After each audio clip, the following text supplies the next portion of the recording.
My Podcast About. This is a podcast where we sit down on a fortnightly basis and discuss a topic to decide what our podcast is going to be about.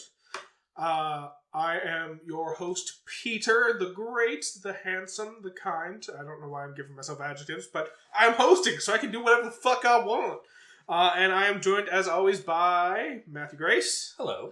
And Keith Ramsey. Hey. So, how's everything going in the world today, boys? Pretty good. As good as it can be this holly jolly season. You say it like that. I don't know. Are you high right now, man? High on Christmas.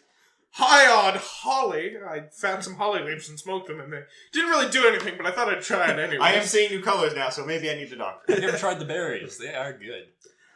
So yeah, fun things are happening. Cyberpunk was released like at 8 o'clock last night. Some of us have had a chance to play it. Some of us haven't. By some, I mean one of us has had a chance to play it, and some of us haven't. Didn't get past the character creation screen. I got past the character creation screen. Only got like 2 story missions in, though. Okay. So, genital creation. Just tell me when to stop. Keep going. For those of you who are concerned, I had my arms at full wingspan when Matt told me to keep going. All right. Some very disturbing scenes, as in, like, you know, dystopian, futuristic city, people with cybernetic enhancements. Some companies might want to make a quick buck in killing you and taking your cybernetics and selling them. Yeah, it's pretty dark. Yeah. Fun game, though. Nice. I'm looking forward to trying it once I have hardware that can handle it. Fair enough. What about you, Keith? What's going on in your world? So a few interesting things have happened and been announced that are coming up soon that I thought I'd share with you guys. So, of course, the PlayStation 5 is still a wasteland of people trying to get it to the point where, let's just say, Fast and the Furious might have been in the news more than you'd expect recently. Apparently, people have taken to getting the cargo trucks transporting PlayStation 5s in transit and stealing the cargo from the trucks, just like Fast and the Furious 1. Oh my god. People are literally recreating Fast and Furious 1, but stealing PlayStation 5s instead of VHS players? They were VHS DVD player hybrids. Right. Fuck. Yeah, and there's actual news footage you can see online of people driving the car up behind the truck, hopping onto the truck, and then opening up the back while it's still all moving, and throwing PlayStation 5s at the back. Jesus. So you know what this means, right? We can all look forward to a remake of Fast and the Furious 1 coming soon, now that it's happening in the real world, just so they can add based on a true story. Oh, fuck. This world is just silly that we're currently living in. Based on a true story that was based on a movie. It gets better, too, because it's not related to this, but another announcement of a new thing that's going to be coming to primetime as a mini-series on the 13th of December. Oh.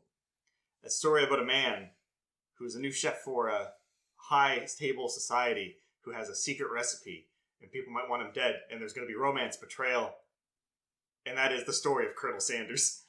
Oh my god.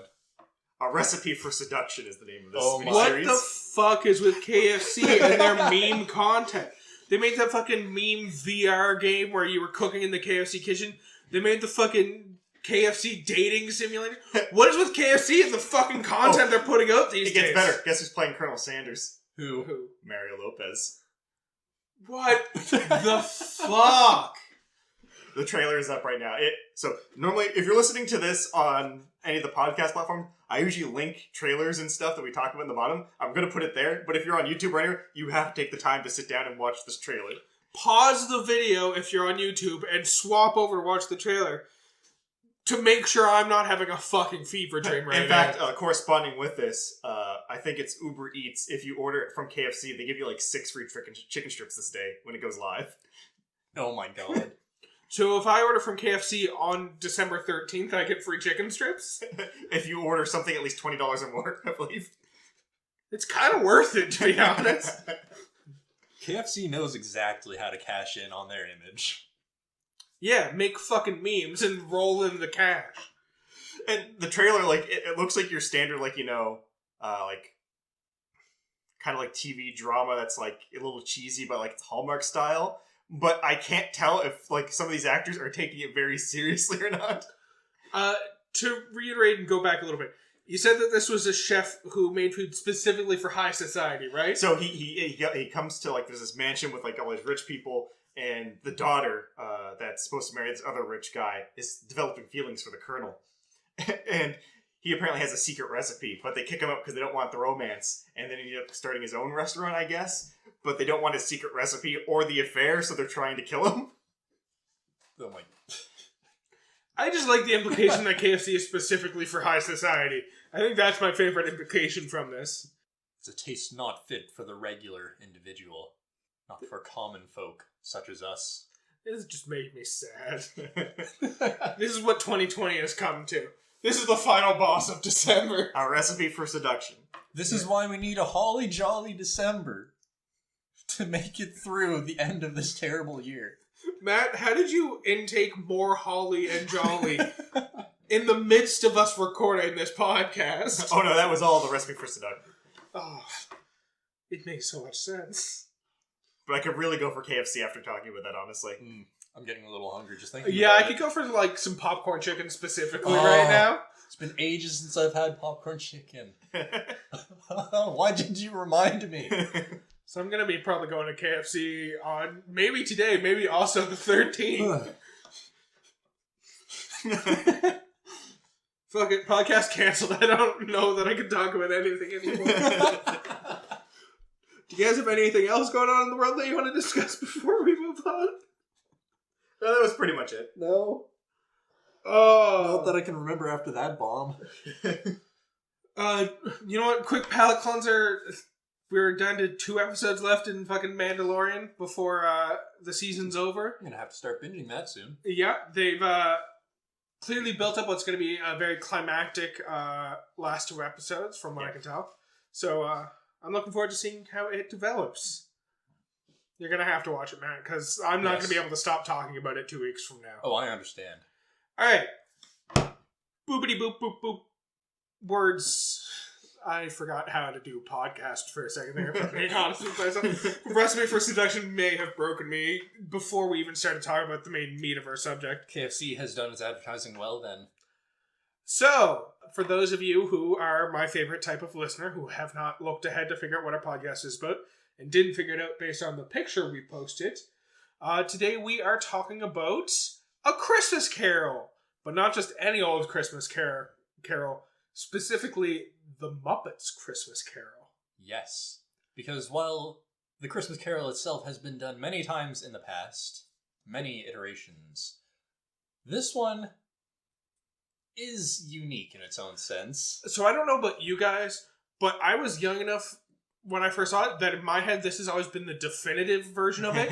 And it wasn't until I went back and rewatched it, I was like, oh, there's a whole bunch of shit that happens in this that is not canonical to the real story. They've also cut out quite a bit of stuff. Yeah. The Mickey Mouse one was my first one. Fair. I actually saw a stage play first. Oh, classy. Ooh. It's actually really good. Fair. So story opens not on Ebenezer Scrooge being a dick or anything like that. It opens on the quick cityscape followed by the introduction of 2 characters, Rizzo the Rat, and... Oh, actually, before we get here, I'm jumping back a little bit because it had something that I thought was really cool during the opening credits. So as it's flying through the city, you see like the classic introduction of like, it has so-and-so, like Michael Caine playing Ebenezer Scrooge and stuff like that.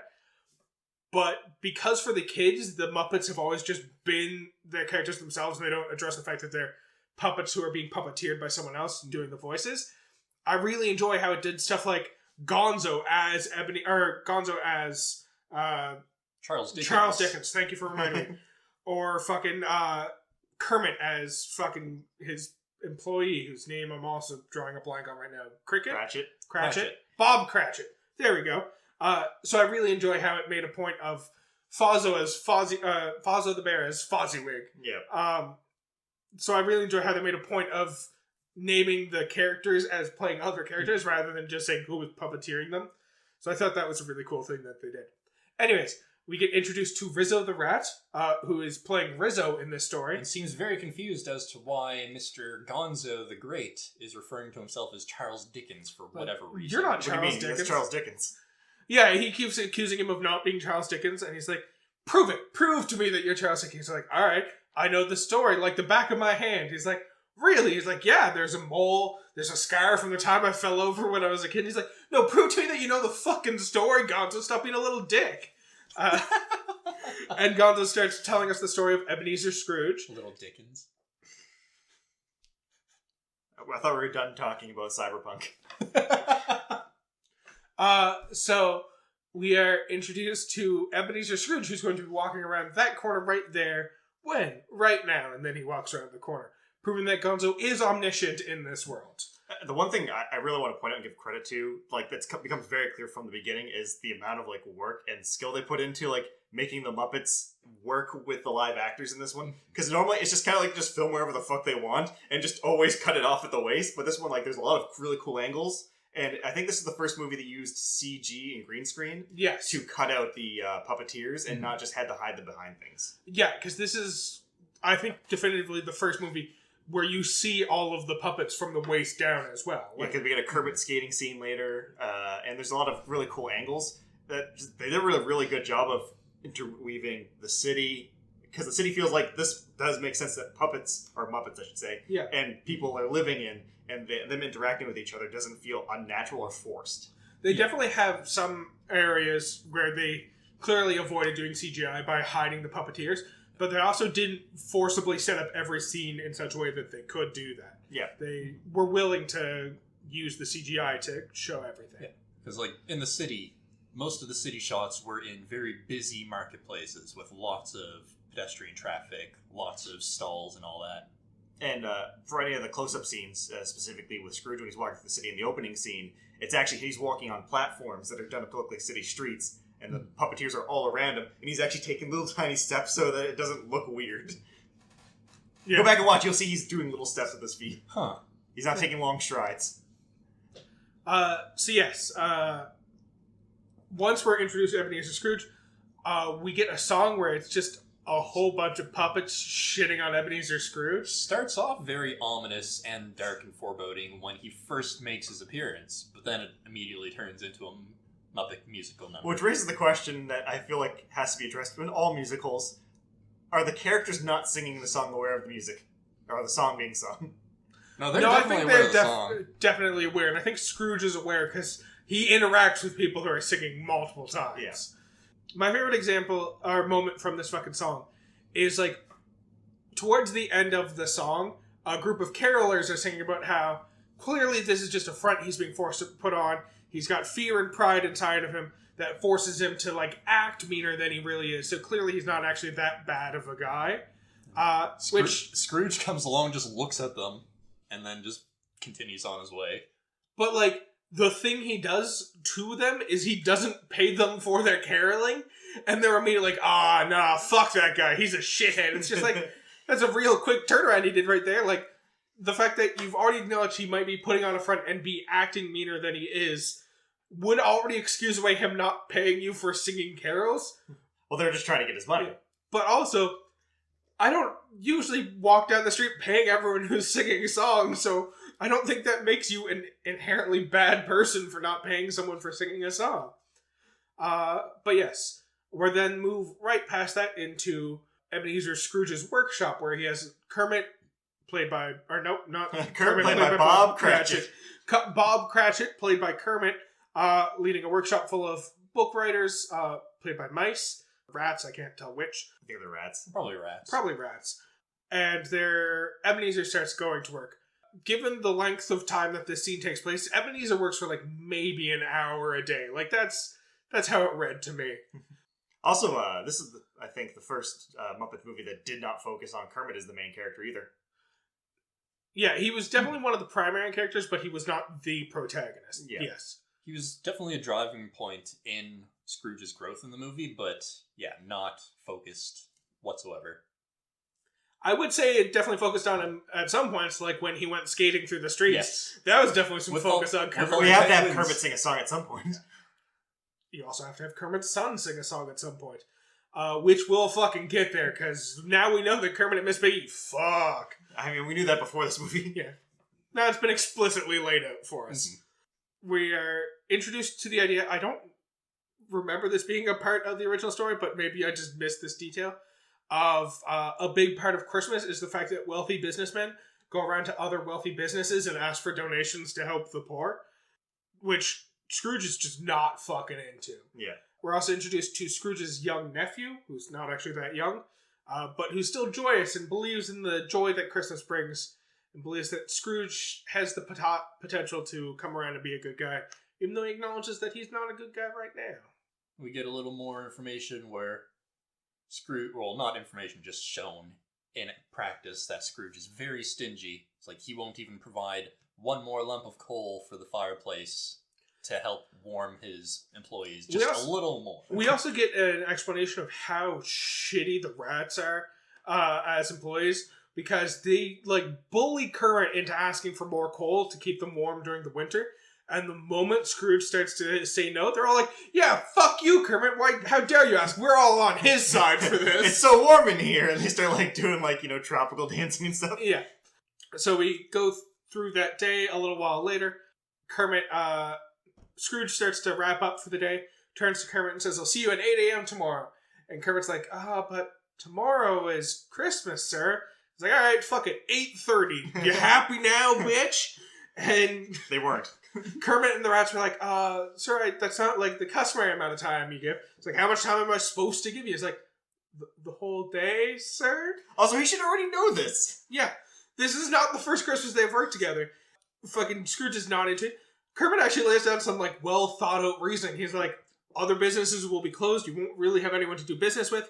Effectively, you're losing money by having us open. If you do bring us in, you're going to have to heat the building with the coal that you clearly don't like paying for. Well, admittedly, that's probably the one reason that Scrooge relented and was like, okay, yeah, you can take the day off, I guess. Yeah, he explains that the fact that it's Christmas is no real reason to be closing down businesses, but he's the only one who realizes it, so there's no point in actually staying open. Because as we learn from Scrooge's oh-so-famous line of bah humbug, he thinks of Christmas as just a falsehood.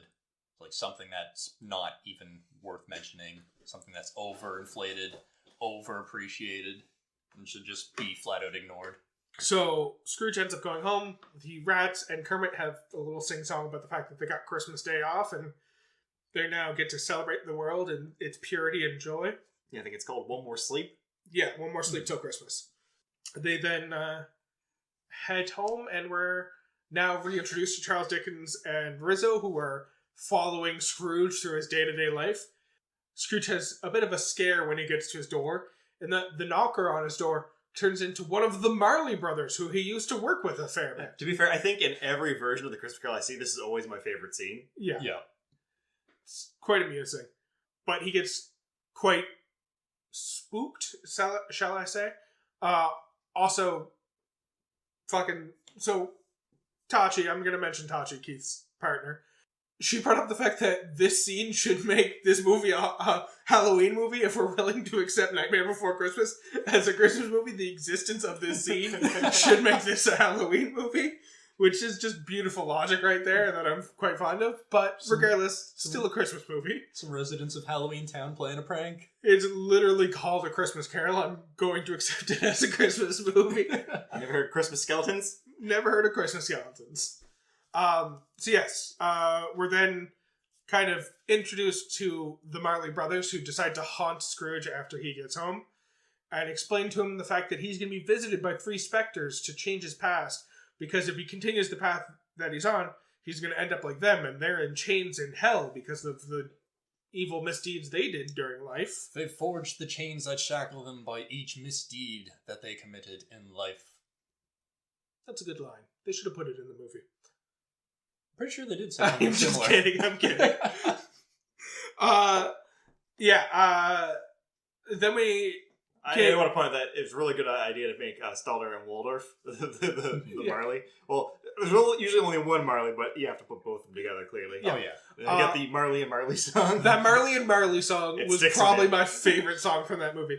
You also get one of my favorite moments in the movie, which is Ebenezer Scrooge trying to explain away seeing ghosts. And he's like, you aren't ghosts. He's like, why don't you believe what you see? He's like, my senses can be fucked with.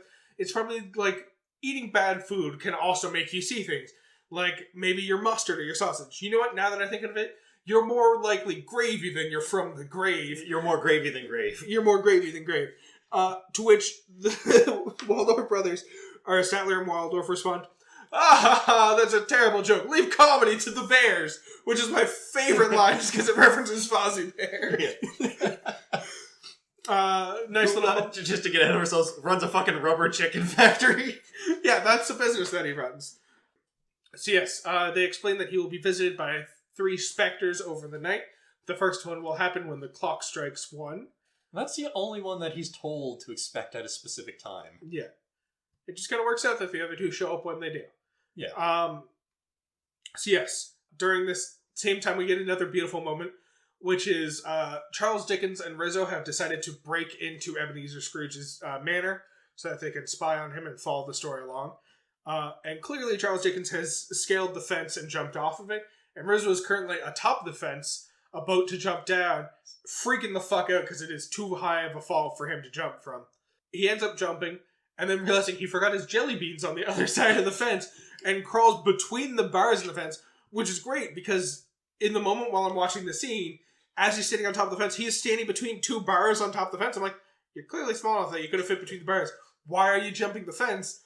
To then have the puppeteers address that like less than 30 seconds later was beautiful. Now, I want to be on the other side of the fence because I am kind of ashamed to admit it that I completely neglected to think about the fact that he's small enough to fit between the bars until he walked right through. I'm like, of course, he's dumb. And so am I for not seeing that. It's alright. So long as that was unintentional, we're all fine. So, It was totally intentional. Retroactively. It was retroactively intentional. They end up watching from the window as Ebenezer Scrooge is interrupted by the first of these 3 specters, the ghost of Christmas past, who is a small child who remembers over 1,900 Christmases, I believe she says. So something like that. And I guess she's supposed to look very young and calming and all that, but she's just the creepiest looking of all 3 ghosts. Oh, absolutely. The 3rd ghost, who's supposed to be the creepiest, and in most renditions is the creepiest, is nowhere near. Is nowhere near as creepy as the first ghost in this rendition. She's fucking horrifying to look at. But she takes him to the past, where we see him as a child not celebrating Christmas because his parents are too busy, I suppose. He's at a boarding school and he's busy studying business. Yes.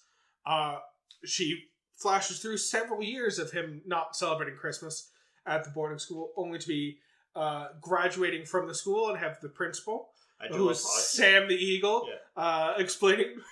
It's a beautiful moment. You're just study business the American way. Yeah.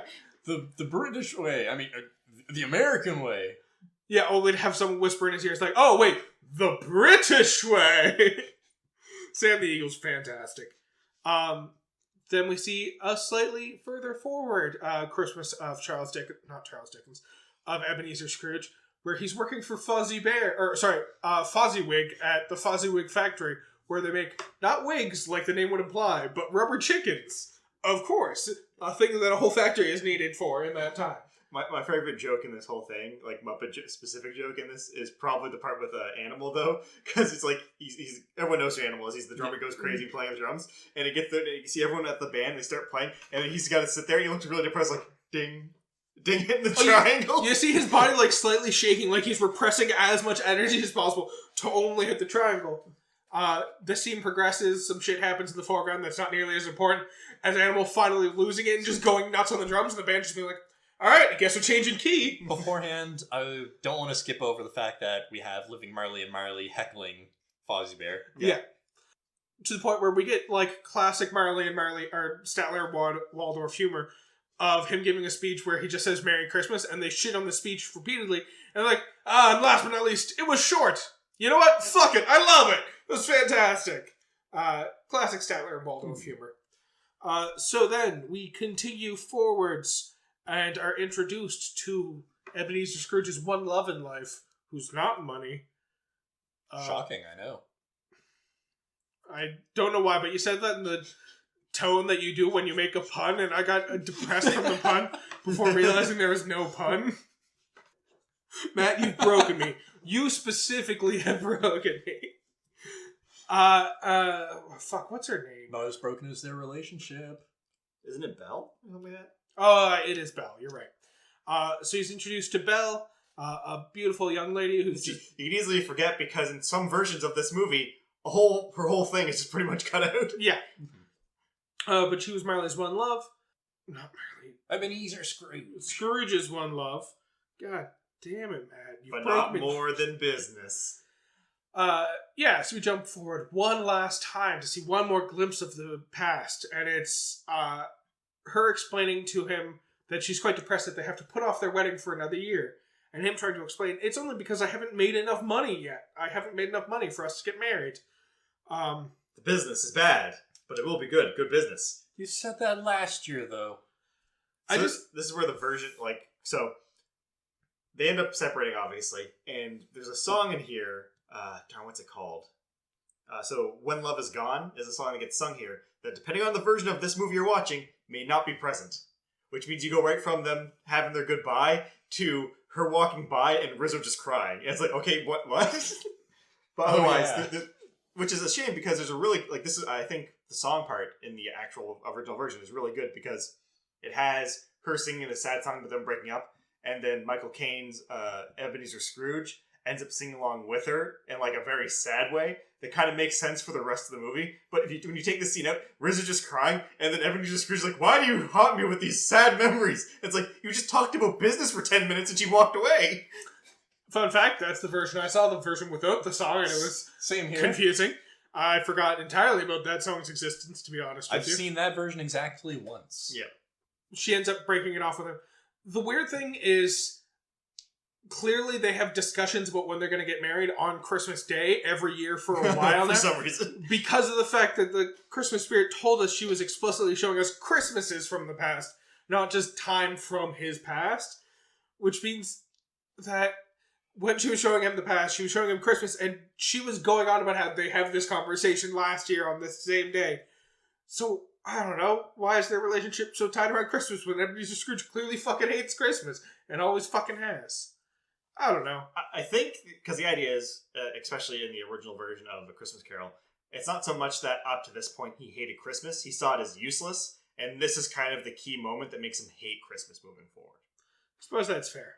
Especially where we get more, because the Ghosts of Christmas Past part, this specific part here at the end, where it's like his relationship with Belle, essentially, is the whole Ghost of Christmas Past thing that's kind of the important detail. And that takes up a lot of the original story. So it's the buildup of the relationship and then it failing. And in this version, it just kind of zips right through it, which kind of makes it not that important. Yeah. You look at the whole scheme of it. Yeah, I'll be honest, this part does the least to drive Ebenezer's change in the movie, whereas in the book, it does probably the most to drive his changes, him recognizing the mistakes he's made in the past. Yeah. So then we are brought to the Ghost of Christmas Present, which is another great fucking line, because it's a giant explaining to Ebenezer Scrooge about how he's going to do what he does, and he says, "Come and know me better." And then he says it again later and then asks whether or not he said it. To which Scrooge calls him a little absent-minded, aren't you, man? He says, no, I'm a large absent-minded man, making a pun off the fact that he's a giant. Which happened. It sure did. So then... Now, if I'm correct, I believe that this is the only version of A Christmas Carol that has the Ghost of Christmas Present be absent-minded to anything that happened in the past and is all in the current. Yeah, it's because traditionally the Ghost of Christmas Present knows about the present, but also has awareness of how the past affected it. Whereas in this one, they decided to have, he's the ghost of the present. He knows exactly about what's going on in this exact moment in time and nothing that happened before it. And, as we will get to in a bit, he will also never know what's going to happen after. Because that's the Ghost of Christmas Future's job, not the Ghost of Christmas Past. Yes. So he shows us a couple different things. First, he shows us the nephew's home. Nephew fucking roasts him in front of all of his friends. Yeah, they essentially play a version of 20 Questions, where he gets them to figure out that he's talking about Ebenezer Scrooge by explaining that he is unwanted but lives in the city and is a human. The funny thing about this too is this whole modern stuff, current day stuff, is pretty funny because it's a children's movie and they have to hint at things. So, like, there's moments where it's very clear, like, oh, I know where this is going, but Michael Caine does such a good job of, like, just feigning ignorance. Like, it's kind of almost believable, but, like, come on, man. Yeah. Like, when he starts... He's playing the game, like, oh, what's this? Yeah, it's like, what's he, a bird or an owl or something? He calls it a cat. Yeah, it's a cat. He's like, cat. Oh, a cat's like, I said it first. Yeah, traditionally, it becomes very clear, like, when he first goes to the past in the story, he's unaware of how this works and thinks that he can interact with the people in the past. When he goes to the present, in the books at the very least, he's like aware of how it works and isn't trying to interact with the world. Michael Caine is absolutely still trying to interact with the world and explain how everything works. To the point where he, yells at his nephew's wife for guessing the same thing as him. That's my guess. I said it first and you know it! So he goes from his nephew's home to Bob Cratchit's house, the only other place that matters in the present day, where he sees Bob Cratchit's family cooking away dinner with such a small goose, but they're all so very happy. And then Bob Cratchit comes walking in with his son, Tiny Tim, who has a bad cough if he gets too excited, and has crutches that he uses to walk, and is also just the sweetest little boy of all time. Like, literally, he explicitly says he wanted to go to church to remind the people there who let the blind man see and the beggar walk. And it's just like, man, you're a little, like, really into this Jesus stuff, but, like, power to you, buddy. Well, I think that's... Tiny Tim, I find, is usually, in most versions of this, a problem because he's supposed to be a driving force, but it's more so his, like... How do I put it? Him dying isn't the sad part, it's the reaction of the other characters that's supposed to be the sad part. Yeah. It's how other people react to his death. They do a good job of showing Ebenezer Scrooge get invested in Tiny Tim. And then he's like, wait, before we go any further, Tiny Tim lives, right? And it's like, I mean, yeah, he is living right now and will continue living. He will go on to die at some point. That's true of literally every being on this world, except the ghost of Christmas past and future, probably. Definitely not the truth of the ghost of Christmas present. He will fucking die when the clock strikes 12. So we're introduced to, Tiny Tim. He asks if Tiny Tim is going to die. And the ghost of Christmas present explains, I see a shadow of the future in which there's a chair by the fire and the crutches that's unoccupied. I can't tell he got cured! Can't tell you anything more beyond that. It's like, he's fucking dead. The good news, he cured. He doesn't need the chair or the crutches. Yeah. That is a good way to phrase it, though, because one way or another, depending on how it turns out, he's either going to die or he's going to be fine. We do get another scene, Scrooge finding out that people in the present fucking hate him. Because once again, while he's at Bob Cratchit's house for dinner, he just listens to the rest of Bob Cratchit's... Like, Bob Cratchit's guys will be like, oh, we must thank Scrooge for this, because without him we wouldn't be able to put food on the table. Emily Cratchit. Emily Cratchit is just shitting on him. She's like, I'd love to give him a piece of my mind. It's like, oh, we have to be thankful, and it's Christmas. Let's be nice. She's like, yeah, let's be nice about how he's a dick and shitty and worthless. And Tiny Tim's like, yeah, he's great. And like, all right, I'm going to defuse the situation real quick. Sing about life and stuff. So then we move beyond that to the Ghost of Christmas Future. Yeah. Ghost of Christmas Present takes him to a graveyard at a church, and if you pay attention through that whole sequence with Ghost of Christmas Present... He has been aging heavily. Yes, he had bright red hair, and then it's just been getting grayer and grayer and grayer. Now, something fun to mention about the Ghost of Christmas Future. So, apparently in the original draft of this, it was supposed to be Gonzo, but you weren't going to see Gonzo's face, you were going to see his nose sticking out of the hood. That's kind of delightful. Yep. So it was going to be like a different voice and everything, the only indicator that was Gonzo was going to be the nose. Well, to be fair, they wouldn't really need a different voice, because the Ghost of Christmas Future does not fucking talk. But yes, so Ghost of Christmas Future shows Ebenezer Scrooge the future. This is the one time when we see Michael Caine as Scrooge show the least bit of awareness, because people start talking about, oh, thank God he's dead, like, good to be rid of him.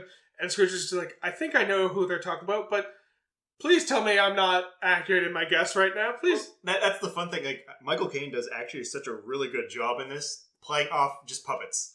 Yeah, he's fucking phenomenal in this, to be honest. Like, there's 2 or 3 other human actors that he interacts with, but for the most part, he's dealing with puppets or guys in green suits standing right next to him. Yeah. So yes,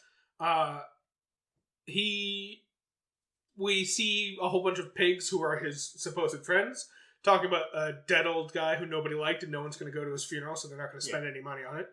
I wonder what they're going to do with the money he left behind, is one of the lines one of them says. We're then introduced to some Muppets who are clearly hawking some dead guy's shit. He clearly broke into his house, which is weird because the pigs are talking about it, and he died yesterday, and it's still news to everyone that he died yesterday. And yet, when we get to the next room, people are like, "Oh yeah, I brought you his blankets. I brought you his like bed curtains." To be fair, it is setting up for that joke of too. It's like, got his blanket still warm. I don't pay for the warmth. Yeah, but regardless, that does mean that people broke into his house probably the day he fucking died. Well, that blanket was like the joke is literally she stole it off his corpse. Yeah. So we once again, Ebenezer Scrooge is definitely cluing into who the dead guy is, because he almost definitely recognizes the bed curtains and the blanket, but doesn't say anything. Also, not to harp on this too much, but every significant part of this man's life happens on or near Christmas, because he fucking died on Christmas Eve after hating Christmas all this fucking time. To the point where, like, because this is supposed to be what would happen of his life if he didn't have this intervention and he went on the way he was, which brings me to my belief that, like, he died from sheer force of will of not wanting to see another Christmas, so he just wills himself to stop living on Christmas had enough Eve. of this. It's like that very Christmas. He wakes up, it's like, oh yeah, Cratchit. He got the day off. Damn it, I'm not making any money today. That's it, I'm done.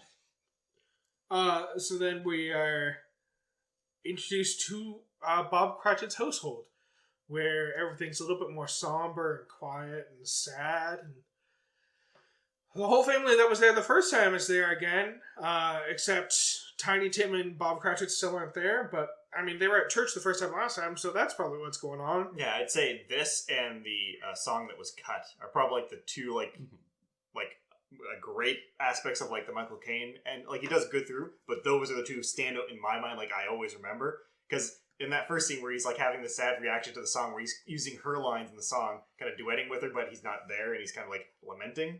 Yeah. Whereas in this one, he does such a good job of, like, the almost, like, hopeful denial of, like, he realizes it's quiet, and he doesn't want to admit he knows why it's quiet. Yeah. Still holding on to the small shred of hope that Bob Cratchit will come in with Tiny Tim from church. Yeah. So then Bob Cratchit does walk in alone. Like, we get beautiful mirrors to the Ghost of Christmas Present, because in the Ghost of Christmas Present, when he walks in with Tiny Tim, all of his kids, like, run up and excitedly hug him, and he has to push them off, and then Miss Piggy's like, let me get at him, and she, like, aggressively hugs him. It, like, clearly makes a move on him, and he's like, not in front of the kids. Whereas in the future one, once again, all the kids run up and, like, hug him, but they don't actually run up and excitedly hug him. They're just like, oh, Dad, thank God you're home. I missed you. And we find out that where Bob Cratchit was he was picking a plot of land to bury Tiny Tim in, which means fucking Ebenezer Scrooge and Tiny Tim died on either the same day or within a couple days of each other. Double murder. Yes. Double murder or murder-suicide. Yeah. And if it's murder-suicide, we all know it's Tiny Tim killing Ebenezer Scrooge. No, it changes the mood a little bit, but there's an outtake from this scene. I don't know if you guys seen the outtakes for this. But the outtakes are essentially just the actors, like, just, fiddling around with lines and doing things. And one of the piggy daughters, fucking the closing of this line where they're having their dinner, looks over and is like, can I have his portions? Referring to Tiny Tim. I remember that. Oh, boy. And you get, like, because in the outtake, you just hear the whole crew just lose it. So, we're then brought back to the graveyard. And Ebenezer Scrooge is like, I appreciate what you've shown me, Spirit, but I still need to know, who was the crotchety old man that they were all talking about his death back in town? And he points toward, the Ghost of Christmas Future points towards a grave, and Ebenezer Scrooge sees where he's pointing, he's like, oh, you mean that one, and points at a completely different grave. It's just like, no, dude, that one, and re-points at the first grave. And, like, he's pretty sure at this point that it's his. He still doesn't want to look at it, though. So yeah, he's like kind of pleading. So he's like, tell me this isn't set in stone. This can change, right? Well, it's the famous line from the book of, are these things that will be or things that might be only? Yeah. Or maybe only. And so he walks up and starts wiping the snow off, gets far enough to see Ebony Screw, and he's Oh no, Ebony Screw! and still is not convinced that it's him, and waits to wipe off the last couple letters, sees it's Ebenezer Scrooge, and he's like, no! And then collapses back into his bed after a frightful night of seeing all the spirits. Yeah, promising he'll change his ways and he'll make himself better. My bed sheets and my curtains, they're still here. But the thing I always find funny is he's putting his like, please, can I change the name on the stone? It's like, well, no, you're gonna die at some point, dude. Yeah.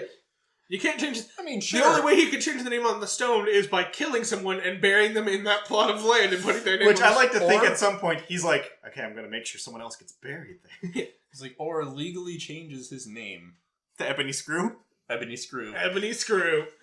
After realizing that his bedspread and all that is still there, he is still not quite convinced of what's happening. So he runs out, knocks open his window, sees a small bunny rabbit on the street, and asks him what day it is. Also, got to mention that Gonzo and Rizzo were on the sill. Oh yes, they got knocked into the snow. They got sent flying. Yeah, something else I want to mention about this little rabbit Muppet is we get him throughout the movie, so there's a part where he's knocking on the door caroling, and he gets the door slammed on him, gets the wreath thrown at him. We see him shivering, like Living freezing in to death. trash. Yeah, and then there's this one, obviously, where he throws the coin and knocks him over and all that stuff. And apparently, the reason this rabbit guy took so much damage was because apparently the puppeteers actually hated this puppet for some reason. Fair enough, I So suppose. they purposely put it in so many situations where they could just like hurt him. Alright. So yes, the rabbit, he's asked what day it is, and he says, oh, it's Christmas Day. And it's just like, Ebenezer Scrooge gets really excited. He's like, oh, genius, the spirits, they did it all in one night. But like, it's been Christmas for years in his mind because he's just gone through Christmas Day throughout all of his life in the future. So maybe not necessarily years. But like, how was he convinced that it's the Christmas that was going to happen after he went to bed? How does he know it's the same year? Because that's the real question he's got to fucking ask. And to be fair, I think that ruins the whole dynamic of like, what day is it? Oh, it's Christmas Day. What year though? I just mean like, I'm a simple street kid, so I don't know.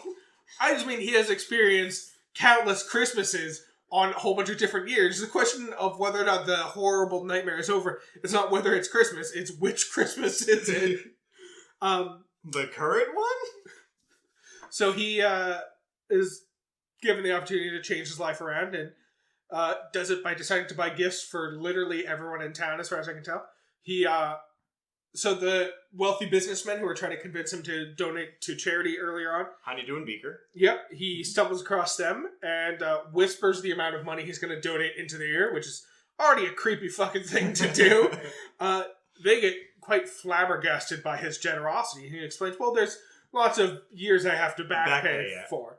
And so Beaker gives Ebenezer Scrooge his nice red scarf.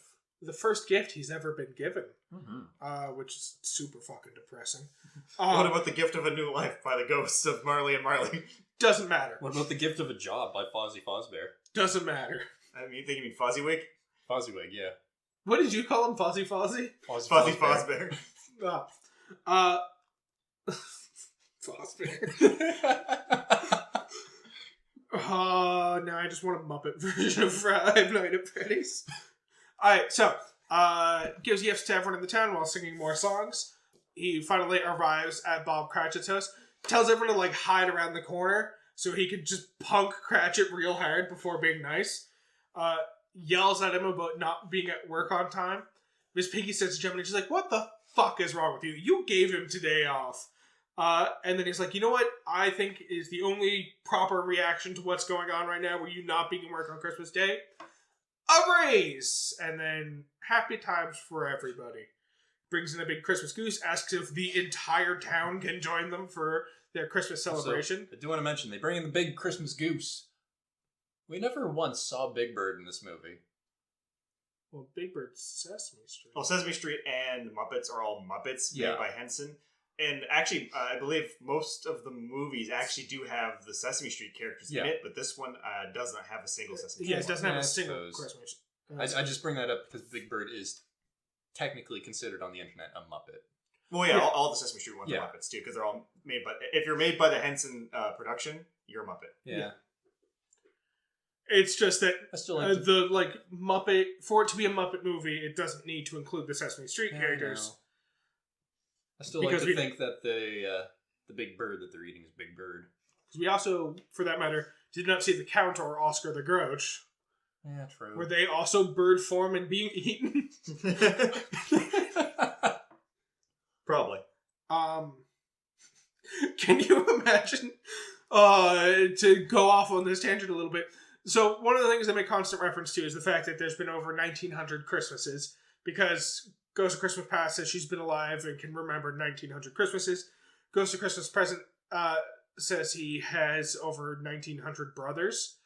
Can you imagine having the Count be one of those characters who's like, let me count my brothers. 1, 2, and Scrooge just be like, it's 1,900. We're not sitting here waiting for this. Gonzo's like, oh, they do.